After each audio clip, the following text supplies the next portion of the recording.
Hi friends, welcome to my channel. இன்னைக்கு நம்ம பார்க்க போறது வெண்பொங்கல் ரெசிபி. சோ இது வரைக்கும் நீங்க என்னோட சேனலை சப்ஸ்கிரைப் பண்ணலைனா மறக்காம முதல்ல சப்ஸ்கிரைப் பண்ணிடுங்க. வாங்க வீடியோக்குள்ள போலாம். ஃபர்ஸ்ட் வெண்பொங்கல் செய்யிறதுக்கு 1.5 கப் அளவுக்கு நான் வந்து பச்சரிசி எடுத்துர்க்கறேன். 1.5 கப் அப்படிங்கிறதுனால அதுக்கு பாதி. சோ 3/4 கப் அளவு வந்து சிறுபருப்பு எடுத்துர்க்கறேன். So, இப்போ ஃபர்ஸ்ட் என்ன செய்றீங்கன்னா ஒரு pan கொஞ்சம் சூடானதும் இந்த சிறுபருப்பை போட்டு ஒரு 5 to 10 minutes வந்து கொஞ்சம் கலர் சேஞ்ச் ஆகுற அளவுக்கு நீங்க கொஞ்சம் வறுத்துக்கணும். இப்போ பாத்தீங்களா இந்த அளவுக்கு பருப்பு வந்து கலர் மாறி கொஞ்சம் நல்லா வறுத்து வரணும். இதுக்கு அப்புறம் இத வந்து ஒரு 20 minutes நம்ம ஊற வச்சிருப்போம் பச்சரிசி அது கூட ஆட் பண்ணிட்டு உங்களுக்கு வந்து வெண்பொங்கல் கொஞ்சம் சாதா மாதிரி வேணும்னா நீங்க ஒரு 3 விசில்ல நீங்க எடுத்துறலாம்.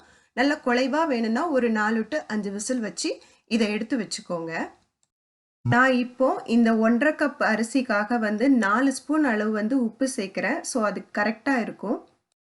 இப்போ வெண்பொங்கலுக்கு மிளகு வந்து முழுசா போடாம இதுல இப்ப 2.5 கப் அளவு மிளகும் 2 ஸ்பூன் அளவு சீரகமும் எடுத்துர்க்கறேன். இந்த மாதிரி உரல்ல வச்சு கொஞ்சம் நல்லா தட்டி வச்சுக்கோங்க. முழுசா ஃபுல்லும் பொடியாக்காம இந்த மாதிரி தட்டி செஞ்சீங்கன்னா வெண்பொங்கல் வந்து ரொம்ப டேஸ்டா இருக்கும். சோ தாளிக்கிறது பாத்தீங்கன்னா இப்போ இஞ்சி கருவேப்பிலை முந்திரி எடுத்துர்க்கறேன். இஞ்சியை வந்து இந்த மாதிரி பொடிசா நறுக்கி வைக்கலாம். அப்படி இல்லைனா நீங்க நல்லா தட்டி கூட போடலாம்.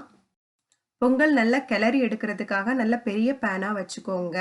சக்கரை பொங்கல் மாதிரியே வெண்பொங்கலுக்கும் நீங்க எவ்வளவுக்கு எவ்வளவு நெய் சேர்த்தாலும் ரொம்ப டேஸ்டா இருக்கும். அதனால நெய் வந்து உங்களோட அளவுக்கு ஏத்த மாதிரி போட்டுக்கோங்க.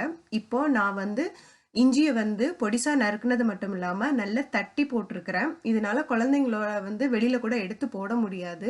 அதனோட டேஸ்ட் வந்து நல்ல பொங்கல்ல மிக்ஸ் ஆயிடும். இந்த இஞ்சி வந்து நல்ல ஃப்ரை ஆகி வரணுங்க. கொஞ்சம் இதனோட கலரும் சேஞ்ச் ஆகணும். இஞ்சி வதங்கின உடனேயே இப்போ நீங்க வந்து முந்திரியை ஆட் பண்ணிக்கலாம். இப்போ நான் வந்து ஒரு 10 to 15 முந்திரி வந்து ஆட் பண்ணியிருக்கிறேன். முந்திரியோட கலரும் கொஞ்சம் மாறணும். இந்த மாதிரி நெய் போட்டு நம்ம தாளிக்க ஆரம்பிக்கிறதுக்கு முன்னாடியே நம்மளோட சாதம் வந்து ரெடியா இருக்கான்னு நம்ம ரெடியா பார்த்துக்கணும். ஏன்னா ரெண்டுமே சூட்டோடி கலரும் போது தாங்க நம்மளுக்கு நல்ல மிக்ஸ் ஆகும். அதனால அது ஃபர்ஸ்ட் ரெடியா இருக்கான்னு பார்த்துக்கோங்க. ஸோ இப்போ அதுவும் நல்லா வதங்கிடுச்சு. ஸோ அதனால தட்டி வச்ச மிளகும் சீரகத்தையும் நீங்க ஆட் பண்ணிக்கோங்க. இது ஒரு 2 minutes வதங்கினா போதும்.